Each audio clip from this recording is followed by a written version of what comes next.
We are back with another video. Before we get into the video, like, comment, and subscribe to the channel. So, allegedly, Titanic Records, the label Cardi B is on, does not want Cardi and Megan to do no more collaborations. Now, recently, Megan Thee Stallion and Cardi B performed WAP. I think that was in Texas, right? And as we know, Megan has teased multiple collaborations for Actray. You know, she's teased that she got something coming with Cardi B. Allegedly, that's why she performed with Cardi B recently, because she wants that collaboration. And then also, she teased that, Doja could possibly be on the album, Doja Cat. She got a few collaborations in the stash. But Titanic Records does not want any more Megan and Cardi B collaborations because Bongos, the song that came out, what was that? What year? 2023? That flopped. And they feel like, Megan and Cardi B, they don't have enough steam together for the record to do well. Okay? Now, I definitely think it would chart, though. It will chart. But it's not going to give what it's supposed to give. And I honestly feel like female rap in a whole is not in a good place. Like, female rap to me is a genre where in 2 to 3 years it's probably going to be completely dead. Where, I don't feel like labels really give a fuck about female rap artists right now. They definitely not going to give a fuck in 2 to 3 years. Okay? And we can go down the list as to why. But the point of the matter is, you can even already tell now, like, labels, they not really thinking about these female rappers like that. There's no female rapper that got a popping song right now. That's telling. Tea Time ain't popping by Carisha. No, it's not. The label ain't pushing no Tea Time. Shut up. That's the lie. That's not what's happening. Okay, only pissy face Carisha is pushing that. Okay, and her 3 fans. Okay, Scratch Off is pregnant. Where the fuck is Doja? I'm not even getting started on Doja Cat. We gonna skip that. But it's evident that, unfortunately, female rap is just not what it used to be. And you can just tell now, like, more male rappers right now are popping than female rap artists. Okay, and it's probably always been like that, but it's just evident now that with no female rap songs charting or making any noise, that female rap is done. Megan had the 1 week with the BBB remix, but that wasn't a hit. Nobody cares about that. So I think when it comes to just female rap in a whole, I don't even blame Cardi B or Megan. I just think it's done. Now, moving on from that, the guest list for the Met Gala came out. Cardi B, Queen B, Camel Face, Megan Thee Stallion, Doja Cat, Tiana Taylor, Gigi Hadid, Rosalia, Kelly Rowland will all be in attendance, allegedly. Okay? It has not been confirmed, but they all will be in attendance. I'm here for everybody going except CAMEL-TOE, because we do not need to see his ugly ass on the red carpet. No shade. But Beyonce might want Camel Face there, okay? Because she hasn't been there in 10 years, so she may not want to go by herself. She may bring that +1, because I don't understand why his ass needs to go, okay? Becky with the good hair is not going to be in the building. No shade. But if he was a fashion guy, I could understand. But he's not a fashion guy. I hope Michael B. Jordan goes. That's who should really go. The Michael B. Jordans, the Damson Idrises. We don't really need the camel faces there, okay? Because he's not a fashion guy. It's going to be interesting if Rihanna goes, too. Okay, who do you think is going to be best dressed? I definitely think Beyonce and Rihanna and Zendaya are going to definitely kill it. Allegedly, Lori Harvey wants the old thing back. Since Michael B. Jordan won his Oscar in front of Damson Idris, who is his ex-current boyfriend, Lori Harvey, that Lori Harvey wants Michael B. Jordan back, and she fumbled. Now, if you guys remember, I believe in 2023 or 2022, they broke up. Okay, remember, it was like less than a year, but they had broken up.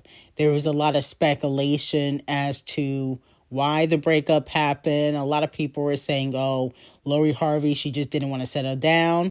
But allegedly, Michael B. Jordan was in contact with his ex, allegedly. And with that being said, since then, she's been with Damson Idris for like the last 3 years, 3.5 years. I don't think it has been fully 4. But she's been with Damson Idris a while on and off, though. Because Damson and Lori Harvey did break up and then they got back together. But a lot of people feel like she fumbled Michael B. Jordan. Let me know how y'all feel about it. In my opinion, I feel like you can't really say somebody fumbled unless you know for a fact as to why the couple broke up, okay? And allegedly, there was other women in the picture, okay? And that's one of the reasons why Lori decided to move on. Allegedly, there was an ex allegedly is still in the picture. And I believe she kind of alluded to that in one of her interviews. Damson Idris could win an Oscar in the future. That doesn't mean that Damson Idris can't win an Oscar. The only reason why people are saying that she fumbled is because Michael B. Jordan won an Oscar. I think that's corny. He's very talented. I do think he should have won. But you don't know these men behind the scenes. A lot of them ain't shit. And no shade, I like Michael B. Jordan, still root for him. But it's not like he like black women like that anyway. I mean, let's just be honest. He don't be out and about with black women like that. Okay, Lori Harvey was the exception. So I feel like people are only clowning Lori Harvey because Michael won the Oscar. But what if Damson Idris won an Oscar? You know what I'm saying? Because he did the same thing Michael B. Jordan do. And on top of that, F1 movie won an Oscar. He was in the F1 movie. He didn't win the Oscar. I think it was the producers. But F1 movie won an Oscar, okay, for one of the categories. I just didn't care about that category, so that's why we didn't talk about it. But the point of the matter is, I can see Damson winning an Oscar eventually. Same thing with Timothy. It's not Timothy's time now, but in the future, he can. So I feel like people just be saying certain things and, hopping on the bandwagon. But it's not always peaches and cream dealing with, men in the industry. Because a lot of them are liars and cheaters. Now, on the flip side, a lot of people are also saying that Timothée Chalamet has went through the Kardashian curse, which many men have experienced since he did not win his Oscar that he was hoping to win for Marty Supreme. A fan said the Kardashian curse is real because both of Kylie's boyfriends got robbed. I'm crying. So there's a picture of Travis when he lost his, I think it was Best Rap Album to Cardi B at the Grammys in 2018. And, obviously Timothy, he lost his Oscar. But even, Tyga, his career fell off when he got with Kylie. We don't listen to Tyga like that no more. No shade. We can talk about what happened with Kanye as soon as he got with the Kardashians. Haven't been the same since. Bruce became Caitlyn and Caitlyn fell off. Where's Caitlyn now? Where's Lamar Odom? What happened to Tristan Thompson? I mean, we can go down the list. What happened to Reggie Bush? Remember Reggie? We can go down the list of men who have suffered the Kardashian curse. If you guys believe in it, because we do got to hold these men accountable for, the lack thereof their careers. But, people are saying that there's probably one of the reasons why Timothy lost was because of the Kardashian curse. And in my opinion, I don't blame Kylie for the reason why Timothy lost. Timothy lost because he's arrogant and cocky and he thinks he's bigger than the program. And one thing about the industry, they are never going to hesitate to humble you. That's one thing about the industry. You can be on top. If you think you bigger than the program, you're going to be at the bottom. Okay? That's how they work. They was trying to humble Timothy because not just because of the opera and, ballet comments, but just his arrogance throughout the whole promotion of the film.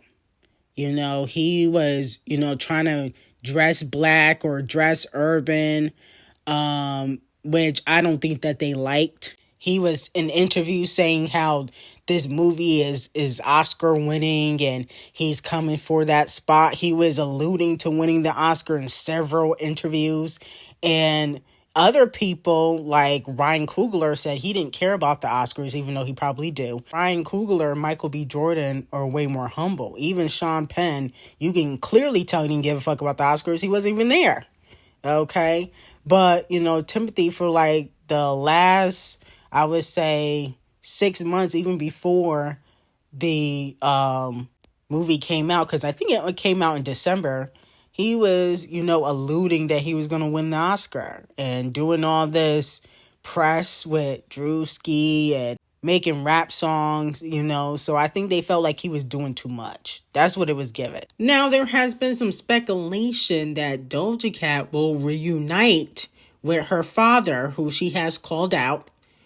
She's called out her father, said he was a deadbeat, called him a bitch, all these types of names publicly. But a lot of fans believe that on tour she will reunite with her father. Isn't he from Africa or something like that? Is Doja Cat going to Africa? That's why they think that she's going to reunite with her father. In my opinion, I feel like it doesn't really matter if she reunites with her father or not, because I don't feel like people care. Okay? I think it might go viral for a few minutes. Which is usually, something that Doja Cat tries to do, especially recently. She tries to go viral. But ultimately, do people care? No. Okay? I don't care about Doja Cat's relationship with her father. Okay? She's still gonna go and pander to white men. No shade. That's what she's gonna do. So it don't really matter. But hopefully Doja Cat will make amends with her father. Having a relationship with your father is important. So maybe this year it would actually happen, but I highly doubt it, low key. No shade. Now, it looks like Huda from Love Island will be receiving 100,000 lashes. Nicole Oliveira has went to court and filed a restraining order against Huda. She claims that Huda threatened her and her baby that she has with Lewis. Now, if you're wondering who Lewis is, that is Hurat's new victim and dummy. He's currently dating Hurat for obviously PR reasons, because there's really no other reason why anyone would want to date Hurat. But basically, her boyfriend's baby mama has filed a restraining order. And in the documents obtained by TMZ, Nicole claims that Hurat swore on her daughter's life she was going to off herself, and then made a bunch of terrifying and extremely mentally unstable threats against herself and her daughter and Nicole's son. So Lewis, Hurat's boyfriend, has a son, and I guess Hurat has threatened Lewis's child, and that's why the baby mom is filing a restraining order. Okay? Now, with that being said, she also had went to Nicole's apartment and broke into her home. Nicole says the alleged incident went down in February. She said Huda threatened to knock their doors down. She says police were called. TMZ reached out to the LAPD. They said they have no record of the call. In the docs, Nicole says Huda has also harassed her on social media, and she is in fear of her life and also her son's life. So let me know how y'all feel about it. In my opinion, is giving single white female. And I don't think her and Lewis, the clout chaser, are going to last. On top of that, I never liked Huda. I tried to vote her out any chance I got when I was watching Love Island, because Hurat is mentally unstable, and so are her fans. Her fans are very fucking delusional. And then on top of that, there's been text messages that were sent as evidence to get the restraining order granted. And baby, these text messages prove that Huda needs to be in a mental asylum. She needs to go to rehab. She needs to go to therapy. She's mentally unstable. It proves that. And that's why the temporary restraining order was granted. And hopefully it's permanent, because I feel like Huda gives single white female. I can see Huda ending up on Dateline or Lifetime, because she might have allegedly got rid or off, her boyfriend's baby mama. I can see that happening. She's a stalker. She's a weirdo. And that's why her career is chopped cheese now. Okay? Nobody wants to work with Huda. She got dropped from the Huda Beauty makeup cosmetic line. And she's not doing any brand deals like Alandria, because she's bad for business. She's bad for business, and she's a psychopath, in my opinion. Okay, and I don't care how the Huda / Cardi B fans, because I think some of the Huda fans are actually Cardi B fans, in my opinion. No shade. But anyway, I got some very hot tea on Patreon. Rihanna, Blake Lively, Selena, Justin, Michael B. Jordan on Patreon. Link will be in the description. I hope you guys have a great day.